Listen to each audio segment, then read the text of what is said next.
नमस्कार. सौंदर्याचं दुसरं नाव म्हणजे आपलं कोकण आणि इथला भगवंत हा निसर्गात वसलेला आहे. आणि या निसर्गात वसलेल्याच अशा सुंदर अशा लक्ष्मीनारायण मंदिरात आज मी, दादा, आपला मित्र आणि नाना, सचिन आम्ही सगळ्याच मंदिरात जातोय. चला तर मग भेटूया डायरेक्ट मंदिरात. आमचा आजचा प्रवास सुरू झाला वालावलमधील पावन अशा लक्ष्मीनारायण मंदिरापासून. मंदिराच्या प्रवेशद्वारापाशी ही उभी असलेली सुंदर कमान पाहताच मन अगदी प्रसन्न होतं. चारही बाजूनी हिरवळ, शांत वातावरण आणि निसर्गाच्या कुशीत वसलेलं हे मंदिर कोकणाचं खरं सौंदर्य दाखवून देतं.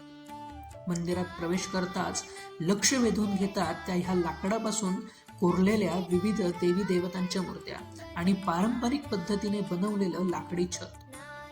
त्या कारागिरीत श्रद्धा, इतिहास आणि संस्कृती जिवंत वाटते. लक्ष्मीनारायणाचा गाभारा हा अगदी मन मोहून टाकणारा आहे. मूर्ती डोळ्यांचं पारणं फेडून टाकते.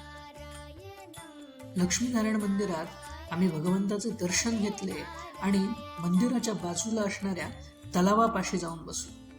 तिथली झाडे, तिथला डोंगर आणि निसर्गरम्य वातावरण अगदी मन मोहून टाकणार.